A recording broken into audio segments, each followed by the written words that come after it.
Soybean oil, चुनो सही।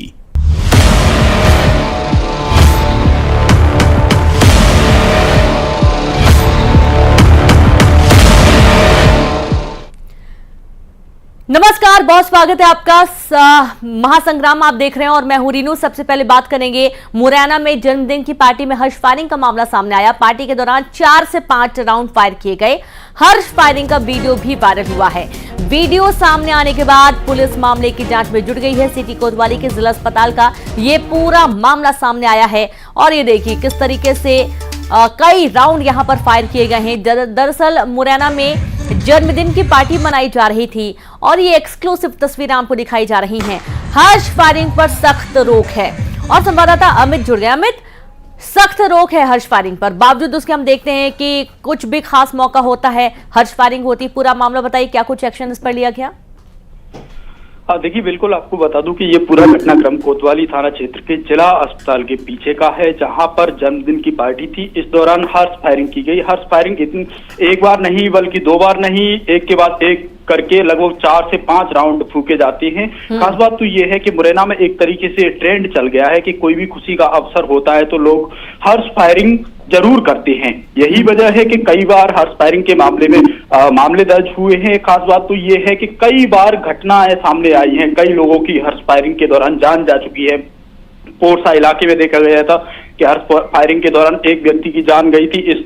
इससे कुछ महीने पहले यानी कि 2 से 3 महीने पहले शहर जिला मुख्यालय पर भी एक व्यक्ति के पैर में गोली धंसी थी हर्ष फायरिंग के दौरान ही। उसके बाद भी ये लोग हैं जो कि सबब नहीं ले रहे हैं और हर बार इस तरीके की घटनाएं सामने आती है। खास बात तो ये है कि जो हर्ष फायरिंग की गई है, जो जिला मुख्यालय पर की गई है और जो शहर कोतवाली हो या फिर महिला थाना हो या फिर स्टेशन रोड, ये तीनों थाने 1 किलोमीटर के दायरे में हैं और जो फायरिंग की गई है वो भी 1 किलोमीटर के दायरे में ही की गई है। तो यानी कि तीनों थानों के बीचों बीच जो फायरिंग की गई है, पुलिस हालांकि कार्रवाई करने की बात कह रही है वीडियो सामने आने के बाद, लेकिन अभी कोई कार्रवाई नहीं की गई है। शुक्रिया आपका अमित तमाम जानकारी के लिए। और अभी हालांकि कोई कार्रवाई नहीं की गई है, लेकिन वीडियो जो वायरल हुआ है और इस पर शिकायत दर्ज की गई है। अब आगे बढ़ेंगे, बात करेंगे खरगोन से बड़ी खबर की, जहां पर हथियार बंद डकैतों ने घर में डकैती की। मां बेटी को हथियार की नोक पर रखकर लूट की वारदात को अंजाम दिया गया और इस दौरान सोने चांदी के आभूषण समेत 70,000 कैश लेकर फरार हुए बदमाश। हथियार के दम पर 9 लाख रुपए की लूट की गई। सीसीटीवी कैमरे में डकैत कैद हुए हैं। तो मेनगांव थाना क्षेत्र के दामखेड़ा कॉलोनी की पूरी घटना बताई गई है। बड़ी खबर खरगोन से आपको दे रहे हैं, जहां पर हथियार बंद डकैतों ने घर में डकैती की। मां बेटी को हथियार की नोक पर रखकर लूट की घटना को अंजाम दिया गया। सोने चांदी के आभूषण समेत 70,000 कैश लेकर फरार हुए बदमाश। हथियार के दम पर 9 लाख रुपए की लूट की गई। सीसीटीवी कैमरे में पूरी डकैती की घटना कैद हुई है।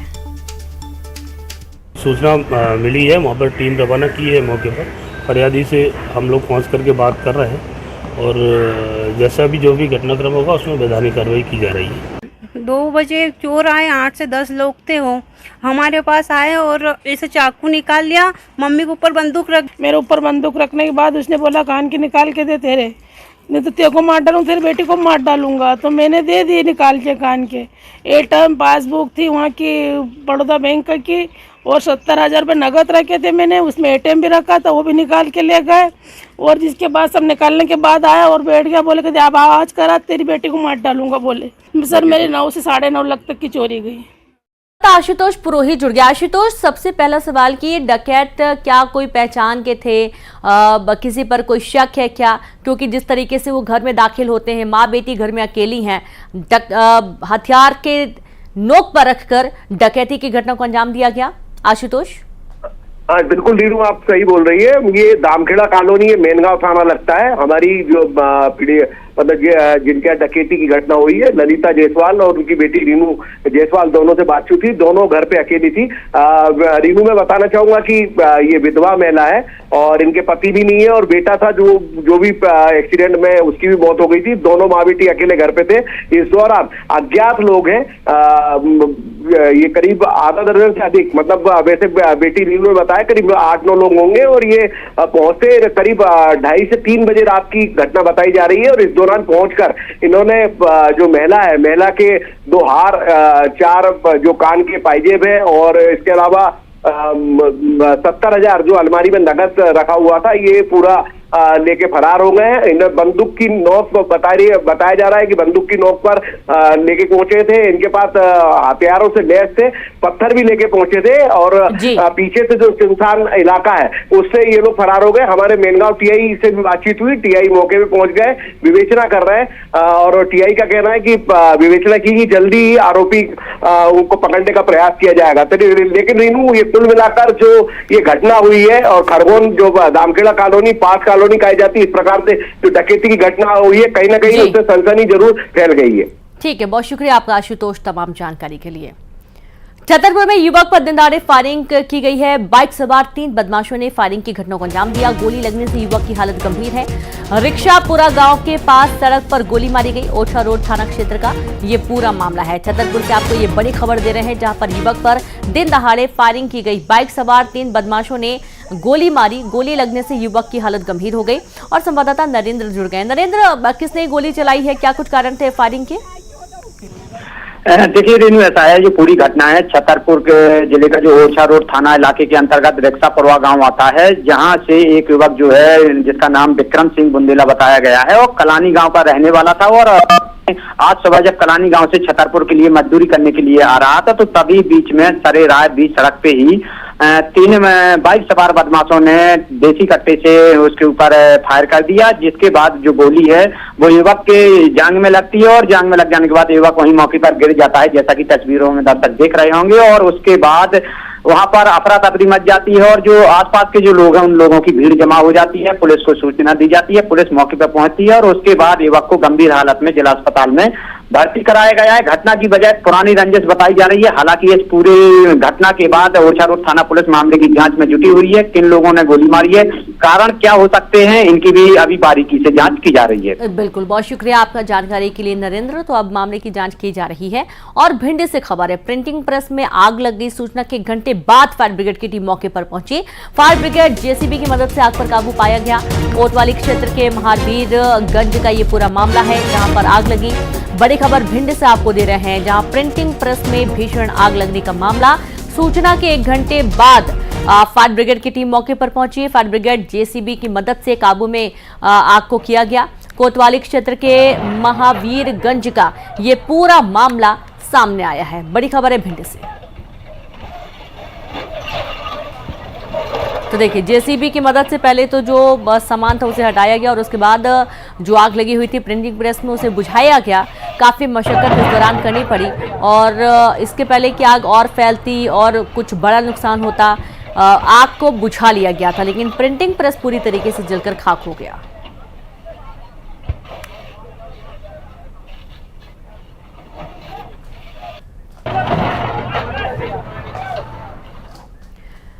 और अब एक बड़ी खबर रतलाम से, जहां पर मेडिकल कॉलेज में शराब से भरी कार मिली है। कार से 68 पेटी देसी और विदेशी शराब जब्त की गई।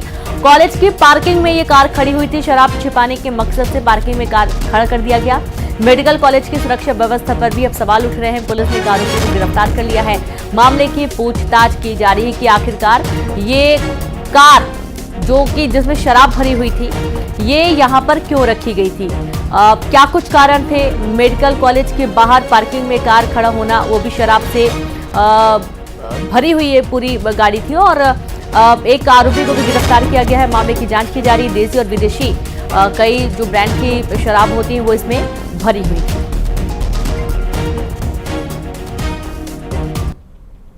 कॉलेज के डी ब्लॉक की पार्किंग में एक टाटा नेक्सॉन गाड़ी खड़ी हुई है, जिसमें कि शराब होना संभावित है। उक्त सूचना पर हमने वहाँ पे तस्दीक और कार्रवाई की तो मालूम पड़ा कि एक टाटा नेक्सॉन गाड़ी जो कि लॉक थी, उसमें लगभग 68 पेटी देसी और विदेशी शराब भरी हुई थी। इसमें 60 पेटी देसी सफ़ेद शराब है और 8 पेटी बियर है। लगभग 540 बल्क लीटर शराब है। ये 2,40,000 कीमती है।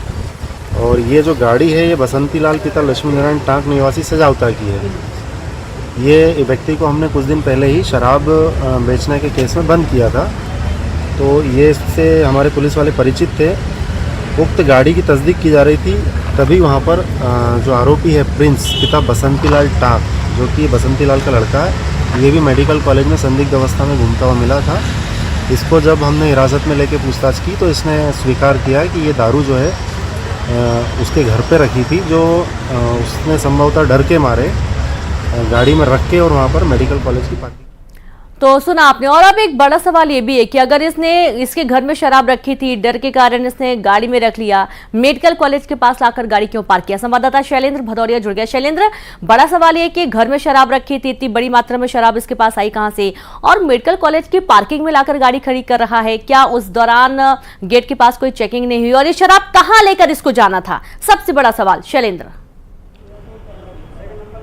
बिल्कुल रीनू, सबसे ज़्यादा हैरान कर देने वाला मामला तो यही है कि यदि जो जिस तरीके से पुलिस अधिकारियों का कहना है कि इसका परिवार पहले से ही अवैध शराब के परिवहन में संलिप्त रहता है, इसके पिता को भी कुछ दिन पहले अवैध शराब के परिवहन करते हुए पकड़ा था, लेकिन अब सवाल ये खड़ा होता है कि जब उसका पूरा परिवार इस तरह के शराब के अवैध परिवहन में जुटा हुआ है तो पुलिस ने उस पर पहले से प्रभावी कार्रवाई क्यों नहीं की। और जब वो बता रहा है कि उसके घर में शराब रखी थी, घर में दबिश ना हो जाए इस डर से उसने पूरी शराब को एक कार में डाला, और कार में डालने के बाद मेडिकल कॉलेज, जो बेहद सुरक्षित स्थान माना जा सकता है क्योंकि देखिए वहाँ स्टूडेंट्स रहते हैं, मेडिकल के छात्र वहाँ पढ़ते हैं, तो ऐसे में उसने उस गाड़ी को वहाँ पार्क कर दिया। तो ऐसे में अब मेडिकल जो कॉलेज की जो सुरक्षा व्यवस्था उस पर भी सवाल खड़े होते हैं कि अगर देर रात कोई इस तरह से जो अवैध शराब से भरी गाड़ी पार्क करके चला जाता है और वहाँ पर सुरक्षा के जो मानक होने चाहिए, जो वहाँ स्टाफ होना चाहिए, उसने इसको क्यों नहीं देखा। जब सुबह इस गाड़ी को संदिग्ध परिस्थितियों में देखा गया तब पुलिस को इसकी जानकारी दी गई। उसके बाद पुलिस मौके पर पहुंची थी और गाड़ी के नंबर के आधार पर पुलिस ने आरोपी को भी हिरासत में ले लिया है। तो ये सवाल जो है वो पुलिस पर भी सवाल खड़े होते हैं कि जब उसका परिवार लगातार अवैध शराब का परिवहन कर रहा है तो उसके घर पर दबिश क्यों नहीं दी गई, क्यों वो इस तरह से बचने में कामयाब रहा कि उसने मेडिकल कॉलेज में शराब को रख दिया। तो कहीं ना कहीं पुलिस और मेडिकल पुलिस की जो कार्रवाई उस पर भी प्रश्न चिन्ह है। शुक्रिया आपका शैलेंद्र तमाम जानकारी साझा करने के लिए। और अब आगे बढ़ेंगे जहां केदारनाथ से बड़ी खबर मिल रही है। यहां एक बड़ा हादसा होने से टल गया है। दरअसल फाटा से केदारनाथ धाम जाते वक्त हेलीकॉप्टर का रोटर खराब होने की वजह से इमरजेंसी लैंडिंग करानी पड़ी। हेलीकॉप्टर 6 यात्रियों को लेकर सिरसी हेलीपैड से केदारनाथ धाम जा रहा था, तभी हेलीपैड से करीब 100 मीटर पहले हेलीकॉप्टर की इमरजेंसी लैंडिंग कराई गई, जिससे 6 लोगों की जिंदगी बाल बची और लैंडिंग के बाद यात्रियों ने राहत की सांस ली है। क्रिस्टल एविएशन कंपनी का यह हेलीकॉप्टर बताया गया है जिसकी इमरजेंसी लैंडिंग कराई गई है। और गनीमत ये रही कि सभी यात्री सुरक्षित हैं। 6 यात्री इसमें सवार थे जो कि केदारनाथ बाबा के दर्शन करने के लिए जा रहे थे, और अचानक से तकनीकी खराबी आई। जैसे ही रोटर में खराबी आई समझ लिया पायलट ने और तुरंत सूझबूझ दिखाते हुए हेलीकॉप्टर की इमरजेंसी लैंडिंग कराई गई। सभी की जान बचा ली गई है, सभी लोग सुरक्षित हैं। और लेकिन जो हेलीकॉप्टर है उसमें जरूर कुछ खराबी आई है और अब सुधार किया जा रहा है। एक बड़ा जो क्रैश का डर था यात्रियों में भी, जो इसमें सवार थे 6 लोग, उनकी बाल जान बची। एक बड़ा हादसा होने से टला। फाटा से केदारनाथ जा रहा हेलीकॉप्टर हादसे का शिकार होने से बचा है।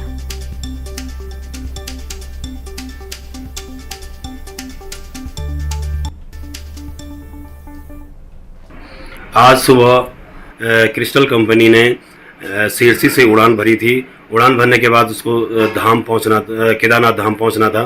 धाम पहुंचने के बिल्कुल उस दूरी पर ही उस तकनीकी खराबी के कारण इसे इमरजेंसी लैंडिंग करनी पड़ी, जिसमें कि 6 लोग सवार थे और एक पायलट है, और जो कि सभी सुरक्षित हैं। ग्रेटर नोएडा में हादसे के बाद की चौंकाने वाली तस्वीरें सामने आई है। कार और ट्रैक्टर की टक्कर के बाद कार बुरी तरीके से चकनाचूर हो गई और फिर कार में बैठी एक महिला और एक आदमी अंदर ही फंस गए। कार इस तरह से चिपक गई कि उसका दरवाजा खोलना मुश्किल हो गया। तस्वीरों में आप देख सकते हैं कार में बैठी महिला दिखाई दे रही है और गाड़ी पूरी तरीके से चकनाचूर हो चुकी है। गनीमत ये रही है कि वो सांस ले पा रही है क्योंकि आगे का जो शीशा है वो टूट चुका है, लेकिन बुरी तरीके से फंसी महिला को बाहर निकालना बहुत ही मुश्किल हो गया और काफ़ी मशक्कत करनी पड़ी। यमुना एक्सप्रेस में ये पूरा भीषण हादसा हुआ है। ट्रैक्टर ट्रॉली में कार की टक्कर हो गई और कार पूरी तरीके से चकनाचूर हो गई है। गनीमत यह है कि पुरुष और महिला दोनों सुरक्षित हैं, क्योंकि जिस तरीके से कार की हालत है उससे ये तो समझा जा सकता है कि उसमें बैठा व्यक्ति बच नहीं सकता है, लेकिन दोनों सुरक्षित रहे। लेकिन इन्हें इस गाड़ी से बाहर निकाल पाना बड़ा मुश्किल रहा, क्योंकि कार का गेट नहीं खुल पा रहा था। डोर ओपन ना हो पाने की वजह से दोनों काफी देर तक इसी में फंसे रहे। एक्सक्लूसिव तस्वीर आपको दिखा रहे हैं। ग्रेटर नोएडा में हादसे के बाद की चौंकाने वाली ये तस्वीर सामने आई है। कार और ट्रैक्टर की टक्कर के बाद बुरी तरीके से कार चकनाचूर हो गई और फिर कार में बैठी एक महिला और पुरुष अंदर ही फंस गए। कार पूरी तरीके से चिपक गई थी, दरवाजा खुल नहीं रहा था, काफी मुश्किल हो रहा था और तस्वीरें आपके सामने हैं।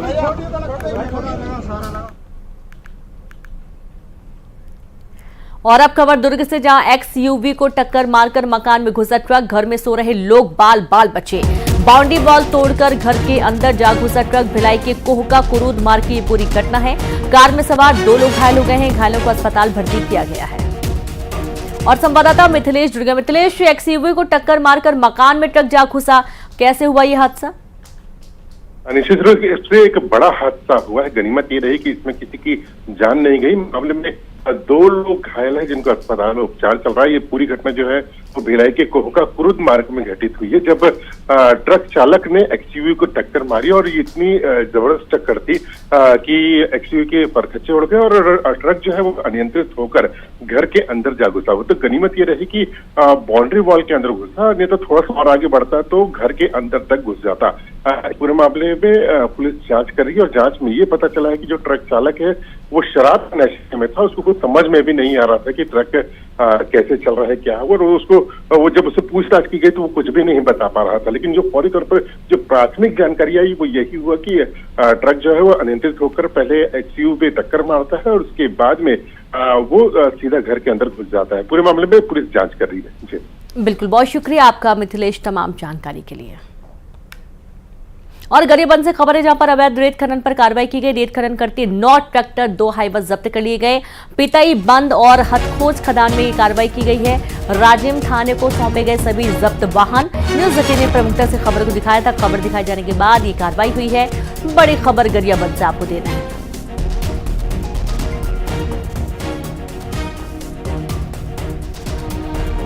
और संवाददाता शेख इमरान जुड़ गए। शेख इमरान, अवैध रेत खनन पर कार्रवाई की गई है, 9 ट्रैक्टर और 2 हाईवा जब्त किए गए। जी रोनिक, खनिज विभाग की बड़ी कार्रवाई है, क्योंकि लगातार गरियाबंद जिले में अवैध रेत खदान संचालित हो रहा है और जब शिकायत मिली तो खनिज विभाग की टीम रात भर ये कार्रवाई की है और अभी 9 ट्रैक्टर और 2 हाईवा को जब्त किए हैं। अभी भी कार्रवाई चल रहा है, पूरे इलाके में छानबीन चल रहा है और खनिज विभाग की ये सब बड़ी कार्रवाई मानी जा रही है। लगातार शिकायत हुई और कलेक्टर के निर्देश पर ये बड़ी कार्रवाई किया जा रहा है। और फिलहाल पितई बंद और हथखोज में जिस तरह से रेत खदान चल रहा था, इस पूरे मामले में अभी 9 ट्रैक्टर 2 हाईवा को जब्त किया है। वहीं परसदा जोशी के सरपंच है, उसे भी निलंबित कर दी गई इसी तरह के अवैध रेत खनन के मामले में। और अब जो है खनिज विभाग जो है पूरी तरह से पूरे इलाके में छापामार कार्रवाई कर अवैध रेत खनन पर पूरी तरह से प्रतिबंध लगाने की कार्रवाई की जा रही है। जी रेणुका, शुक्रिया आपका जानकारी के लिए शेख इमरान। तो अब अवैध रेत खनन पर लगातार देखिए आप कार्रवाई हो रही है। प्रशासन मुस्तैद हो चुका है और इसी दौरान 9 ट्रैक्टर और 2 हाईवा जब्त कर लिए गए हैं। साथ ही न्यूज 18 ने इस खबर को प्रमुखता से दिखाया था, जब गलत तरीके से रेत का अवैध उत्खनन किया जा रहा था, परिवहन किया जा रहा था और इससे लोगों को भी काफ़ी परेशानी हो रही थी, क्योंकि अवैध रेत के उत्खनन परिवहन से रास्ते तो जाम हो ही रहे थे, सड़कें खराब हो रही थी और लोगों को भारी दिक्कतों का सामना करना पड़ता था। पेंडा में लोग राशन की दुकान में अनियमितता की शिकायत कर रहे हैं। लोगों का कहना है कि राशन दुकानदार का कम मात्रा में चावल दे रहा है, कुछ ही दिन में चावल खत्म हो गए हैं और उन्हें मजबूरन किराने की दुकान से महंगा राशन खरीदना पड़ रहा है। ग्रामीणों ने कहा कि कई बार इसकी शिकायत भी की गई, लेकिन कोई कार्रवाई नहीं हुई। चावल का लफड़ा ये कि मिल नहीं रहा है ना। क्या हुआ? क्या जैस्मिन नहीं दे रहा है। कितना काटा है आपका? 40 किलो। क्या बोला कि अगले महीना मिलेगा, नहीं दे रहा है अभी। क्या हुआ? चावल क्या कैसा कटा है? 20 किलो कटा है। कौन काटा है? सेल्समैन। कितने लोगों को काटा है? अब पता नहीं है, मेरे भी तो कटा है तो मैं जानता हूँ अपना। तुम्हारा भी काटा है? हाँ। क्या बोलता है वो? अगले महीना मिलेगा, तो अभी तक तो नहीं मिला है। नहीं मिला है। चावल का लफड़ा बोल रहे थे कि अगले महीना मिलेगा, लेकिन ये महीना तो नहीं मिला है। 20 रुका है अभी। कितना काटे हैं? 20 किलो। कौन काटा है? सेल्समैन काटा होगा, कौन काटेगा? क्या बोलता है? अगले महीना मिलेगा, अभी नहीं मिला है। हमारे वाला जो राशन कार्ड है, जो बोल रहा है कि नहीं मिला है, 20 किलो काटा है और भी काटा है कि चन्ना है, शक्कर है, जो भी है 20-20 किलो काटा है। सब काटा है। हाँ। कोरबा जिले के किक बॉक्सरों ने जीते 27 स्वर्ण। जी हां, 5 रजत और 3 कांस्य पदक जीते गए। 11वीं राज्य स्तरीय सीनियर जूनियर किक बॉक्सिंग में जीते हैं पदक। अच्छा प्रदर्शन करने वाले खिलाड़ी राष्ट्रीय प्रतियोगिता में लेंगे भाग। तो कोरबा जिले के किक बॉक्सरों ने जीते 27 स्वर्ण, 5 रजत और 3 कांस्य पदक जीते हैं। 11वीं राज्य स्तरीय सीनियर और जूनियर किक बॉक्सिंग में जीते हैं पदक। अच्छा प्रदर्शन करने वाले खिलाड़ी राष्ट्रीय प्रतियोगिता में लेंगे भाग।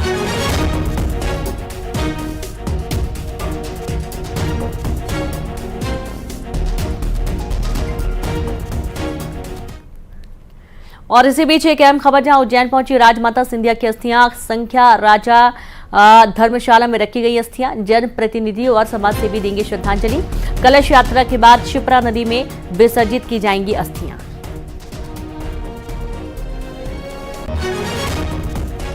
तो उज्जैन पहुंच गई हैं राजमाता सिंधिया की अस्थियां और संख्या राजा धर्मशाला में अस्थियां रख दी गई हैं। जन प्रतिनिधि और समाज सेवी श्रद्धांजलि देंगे। कलश यात्रा के बाद शिप्रा नदी में विसर्जित किया जाएगा।